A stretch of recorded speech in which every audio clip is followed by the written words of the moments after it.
Bienvenue dans 94 degrés à l'ombre, chaque dimanche sur Canal B, de midi à 14h. L'émission a pour objectif le maintien des liens entre personnes détenues, leurs familles, leurs proches et leurs amis. L'émission est assurée par des militants et militantes qui souhaitent soutenir la lutte anticarcérale. Vous pouvez laisser vos messages par téléphone tous les dimanches de 10h à 11h30 au 02 99 52 77 66. Par mail à l'adresse 94 degrés à l'ombre @protonmail.com ou par courrier à l'adresse Canal B, 94 degrés à l'ombre, 6 cours des Alliés, 35 000 Rennes. Ces messages seront diffusés Et bonjour à tous. 94 degrés à l'ombre sur Canal B. Pour suivre l'actualité de l'émission, retrouvez-nous aussi sur notre page Facebook 94 degrés à l'ombre. A tout de suite.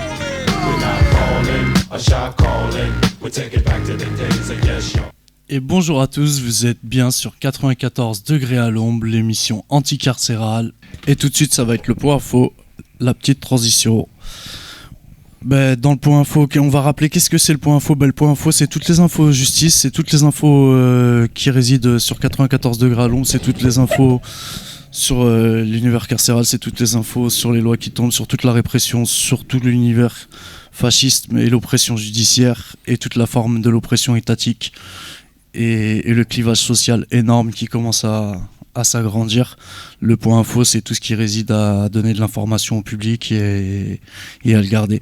Donc on peut rappeler que hier il y a eu une grande journée de rassemblement de plusieurs collectifs.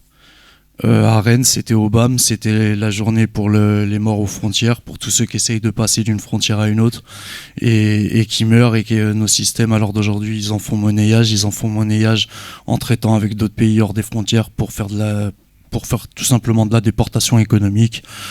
On s'arrange à qui veut bien prendre la somme et qui veut bien contrôler la masse. Les morts, la justice, il n'y en a pas trop, donc voilà, on le dénonce. Il y a une grande journée qui a débuté à Sainte-Anne, et après ça qui a commencé, qui s'est continué, plusieurs rassemblements, plusieurs collectifs se sont alliés. Ça a été une journée représentative et pacifique, faut le rappeler. C'est pour ça que... Dis-moi. Non, vas-y, finis ta phrase, excuse-moi. C'est pour ça qu'il faut le rappeler que ce mouvement, il était de manière pacifiste et très bien, très, de toute façon, pour très humaniste et... Pour en parler, pardon, je te coupe, mais pour en parler avec nous aujourd'hui, il y a des gens qui sont au téléphone avec nous. Est-ce que vous nous entendez ? Aïe, coup dur, on nous entend pas. On va essayer de voir comment ça se passe. C'est une première là dans Canal B. On a des gens qui nous ont appelés. Et l'idée c'est que ce soit des personnes qui puissent parler de ce qui s'est passé hier à Sainte-Anne. Je sais même pas. N'hésitez pas à nous dire aussi comment il faut qu'on vous appelle. Comment ? Je sais pas. Est-ce que vous nous entendez ? Allô ? Ok, alors c'est pas grave, on va raccrocher. N'hésitez pas, si vous nous entendez en tout cas, n'hésitez pas à nous rappeler. Tu nous entends ?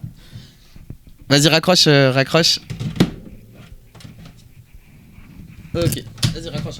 Ok, c'est pas grave. Du coup, voilà, l'idée c'était. Vas-y. On va rappeler, du coup, en attendant, excusez-nous pour cette transition. Je vais vous rappeler le petit point info. Là, c'est que l'ouverture des prisons. La première ouverture des prisons du QHS français, la réouverture du QHS français, c'est le 25 juillet 2025. Voilà, c'est bon, on est en retour en direct normalement. On va voir. Alors, est-ce que vous nous entendez ? Oui. Voilà, c'est bon. Ok, donc voilà, parfait. C'est désolé pour le petit cafouillage de Sainte-Anne, qui est le mouvement collectif de rassemblement pour les luttes de frontières. Est-ce que tu veux finir le point sur l'ouverture d'une prison en juillet 2025 ? Ok, très bien. Alors, salut déjà, est-ce que vous nous entendez ? Oui. Ouais, ok. Pareil, pour le coup là, vous passez à l'antenne. Est-ce que c'est que toi qu'on va avoir au téléphone ? Est-ce qu'il y a plusieurs personnes avec toi aussi pour prendre la parole ? Nous sommes 3. Ok. Et est-ce que tu veux qu'on t'appelle ? Comment tu veux qu'on t'appelle à l'antenne ? Qu'on vous appelle ? Allô ? Ouais, on est des inafficheurs. Comment ? On est inafficheurs. Ok, Inaficha, c'est ça ? Oui. Ok, ça marche. Et bah du coup, est-ce que l'idée c'est quoi? C'est que tu nous fasses un petit compte rendu de ce qui s'est passé hier à Sainte-Anne. Nous dans les studios, il y a toi qui étais à Sainte-Anne. Non, il y a personne qui était à Sainte-Anne. Du coup là, on n'a pas non plus envie de dire de la D Voilà. sur hier. Donc n'hésitez pas à faire une petite introduction de ce qui s'est passé. Voilà, il y a parmi celles et ceux qui nous écoutent, il y a des gens militants. Comment ça s'est produit, et comment ça arrivé, et surtout comment c'est, et voilà. Rappeler le pourquoi de cette journée et comment ça a débuté. Bien. Du coup, c'était un moment de commémoration organisé depuis Alamson et Métlaki, suite à un appel international à la commémoration. Et du coup, on a mis des mails envoyés depuis Alamson aux autorités. On a eu un peu de performance, on a fait le marché, et après, on est monté à Sainte-Anne. Et là, il y avait Ruth qui était là pour nous accompagner. Et il y a eu l'appel, il y a eu personne de la CSE.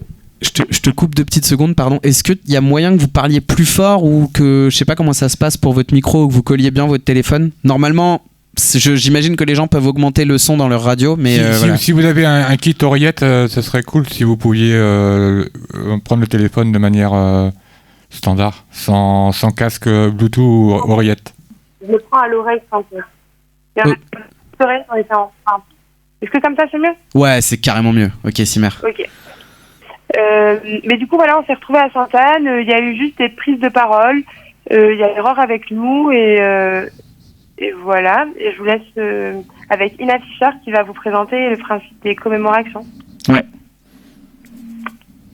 Oui, alors il y a plusieurs commémorations qui peuvent avoir lieu à différents endroits dans l'année. Mais ça, c'est la commémoration du 6 février. Qui est, comme disait ma camarade, une initiative internationale qui a pour but de commémorer le massacre de Tarajal, qui a eu lieu au Maroc, entre le Maroc et l'Espagne, le 6 février 2014. Il y a 200 personnes qui ont été tuées par la police dans leur tentative de traverser à ce moment-là. Ouais. Et donc cette date a été retenue pour organisé un peu partout dans le monde, en tout cas à différentes frontières et dans des pays de départ.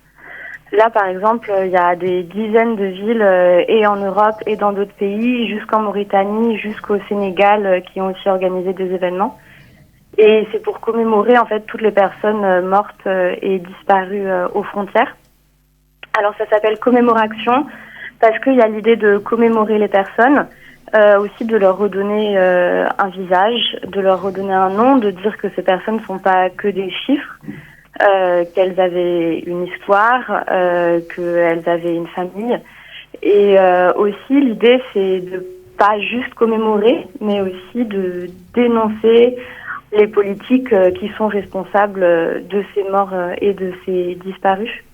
Et voilà, et du coup c'est une initiative qui a été portée en partie par Alamfon, mais aussi beaucoup par des familles de proches de disparus, qui elles aussi s'organisent, encore une fois pour commémorer, mais aussi pour demander vérité et justice pour les disparus. C'est ça, parce que il y a tout un système en fait meurtrier dans la gestion la gestion migratoire en fait des frontières européennes. Même je pense à l'impact de Frontex en dehors de l'Europe, qui vient foutre énormément de pression aussi dans les pays du Maghreb et même en Afrique. Plus loin encore. Si on n'arrive pas à prouver connivence, on peut au moins avouer qu'il y a maille à partie, tu vois. Mais il y a bien connaissance des morts, il y a bien connaissance de l'État, il y a bien, tu vois, il y a bien non-incrimination de Frontex et une acceptation de l'État, il y a une acceptation de l'autre côté. Et c'est ça le truc du système. Ouais. Il y a encore une histoire de gros sous là-dessous encore. Ah oui. Ouais, et justement sur Frontex, du coup carrément c'est c'est même prouvé et ça a été documenté par plusieurs enquêtes journalistiques qu'il y a clairement une connivence, voire une action directe de Frontex dans la gestion de la forteresse Europe, et avec effectivement des actions décentralisées avec l'externalisation des frontières et une implantation vraiment dans une logique néocoloniale bien dégueulasse.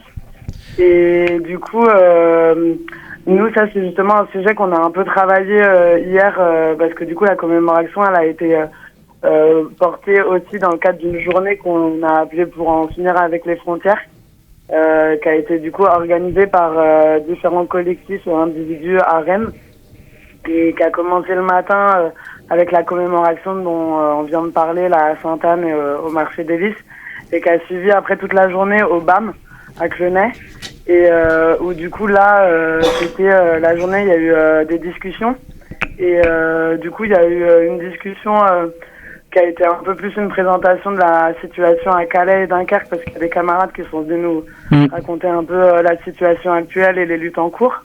Et du coup, des présentations aussi des différents collectifs qui ont co-organisé la journée. Donc, il y a Alarme Faune et la Boulangerie aux Frontières, qui est un collectif de boulangères qui fait du pain à Calais et Dunkerque pendant l'hiver.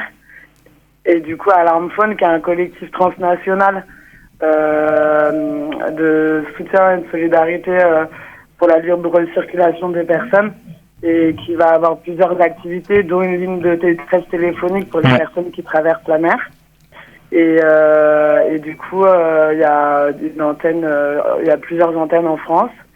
Et voilà. Et du coup, après, il y a eu une discussion sur les CRA, et avec différents collectifs qui ont été invités pour parler de comment continuer la lutte contre les CRA, et avec les nouvelles constructions qui sont prévues à Nantes, de voir comment on peut se coordonner et réfléchir à comment continuer cette lutte-là.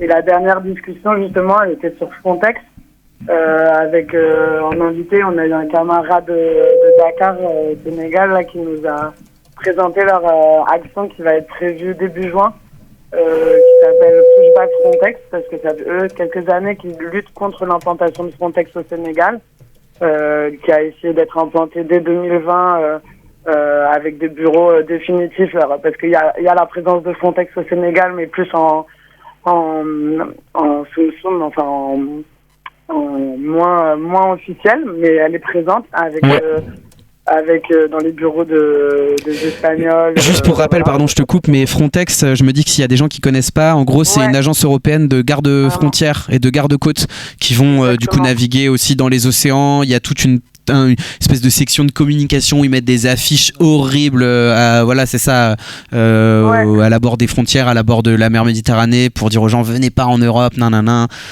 Puis c'est une sorte d'armée qui est payée.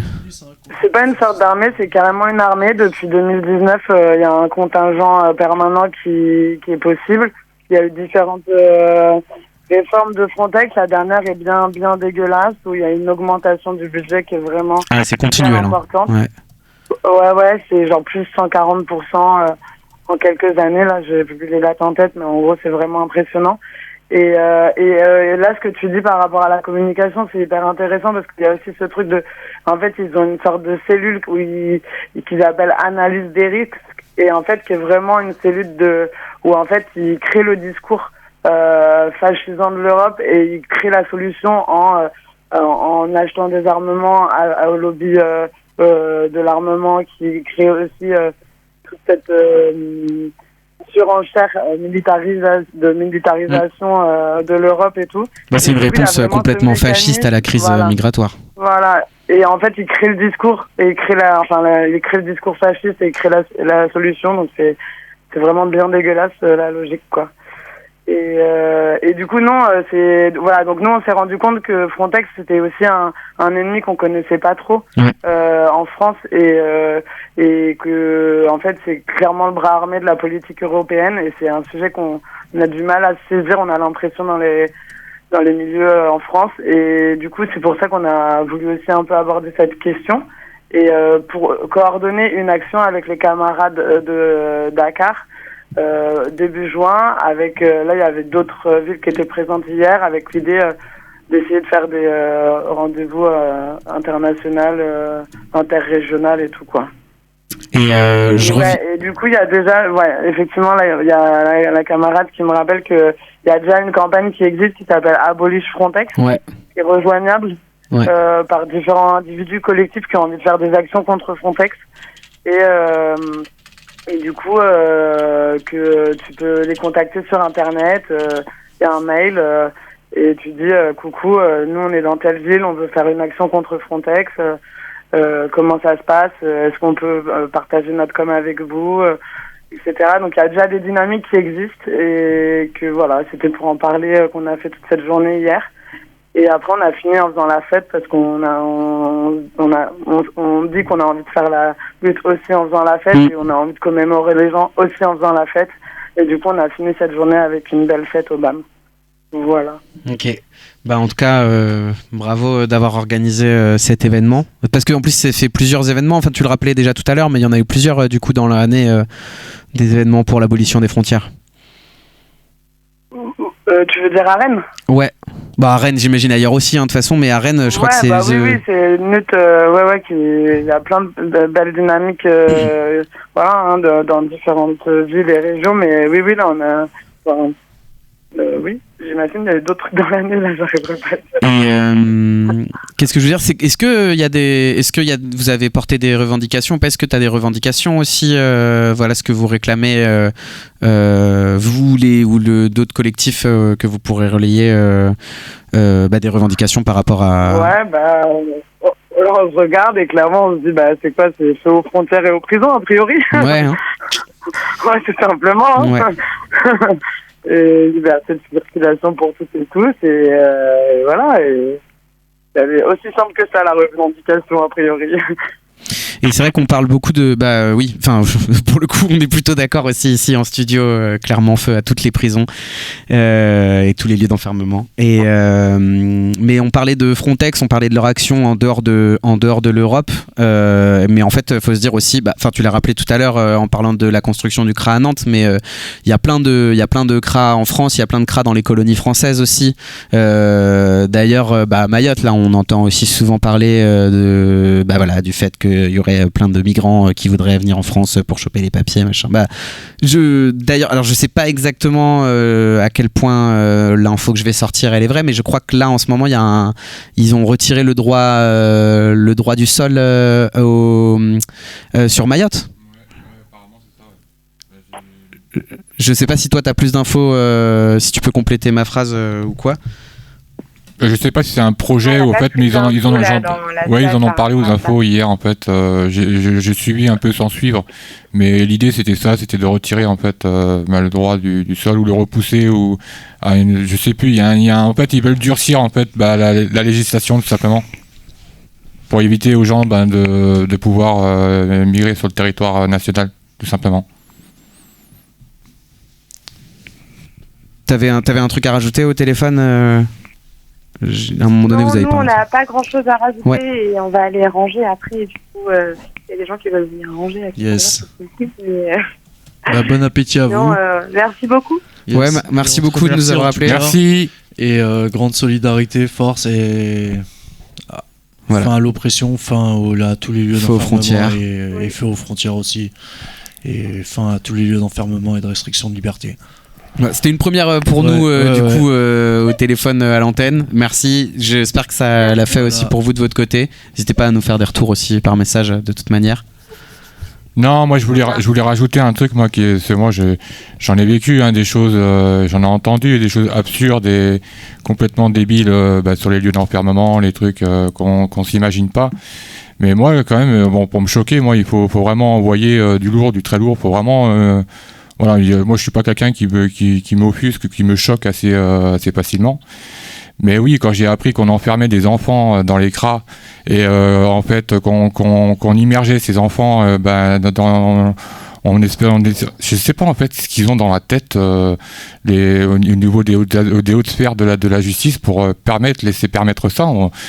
Ils font des leçons d'humanité, des droits de l'homme à l'international, oui, nanani, nanana, mais sur leur propre sol, on en vient à des traitements. Moi, ça m'a vraiment choqué. J'ai vraiment me suis dit, quand même, on est en France là ou on est où là ? Voilà, c'est ce que je voulais souligner en fait cela parce que c'était important que tout le monde sache qu'il y a des enfants dans les CRA et que c'est pas normal. C'est ça, c'est important, c'est clairement important à rappeler. C'est des choses, en fait, on a tout un imaginaire collectif sur comment ça se passe. Oui, on lutte contre les migrants, très bien. On ne sait pas exactement, en fait, c'est quoi les CRA, les centres de rétention administrative. Il y a des aires de jeu pour enfants entourés de barbelés dans des prisons. C'est un délire. Il faudrait désolé de vous couper, mais il faudrait qu'on se fasse la transition info-justice parce que sinon on va être dead. C'était pour rappeler que il va y avoir dans les podcasts l'émission Info-Justice, l'émission le post-info. Le post-info, c'est tout simplement les infos, les actualités, tout comme ce qui vient de se passer, les actualités et les infos 94 degrés à l'ombre retrouvables en streaming sur les plateformes et retrouvables. C'est pas encore retrouvable en streaming, ça va sortir. On en parle, mais c'est pas encore disponible.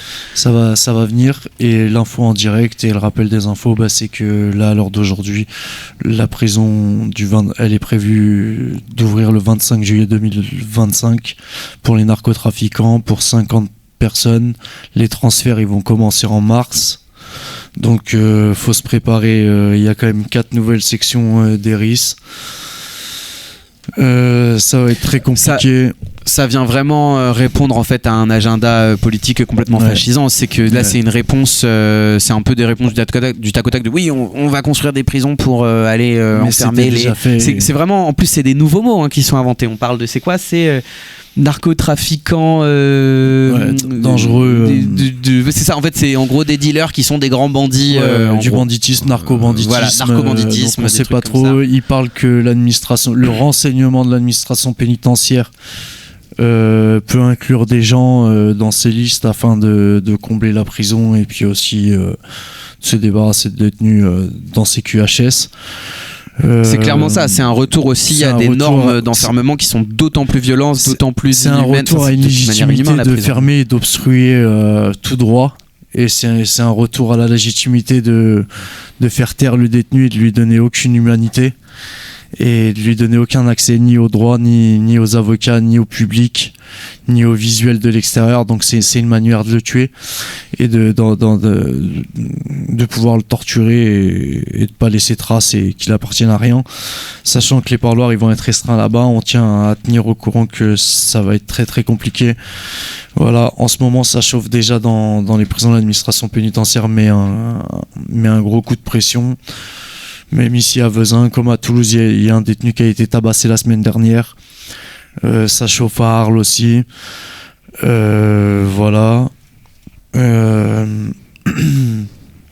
On rappelle aussi que grande force à la famille de Bilal qui est décédé la semaine dernière au Mirail à Toulouse et qui est en plein deuil. Donc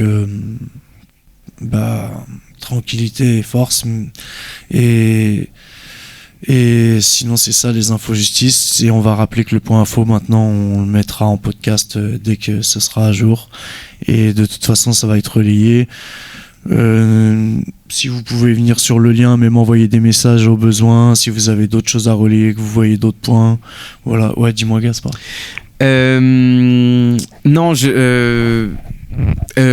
Non, c'était pour vous dire que, il y a la semaine dernière, on avait parlé d'une avocate qui pourrait venir en studio pour répondre à vos questions d'accès au droit.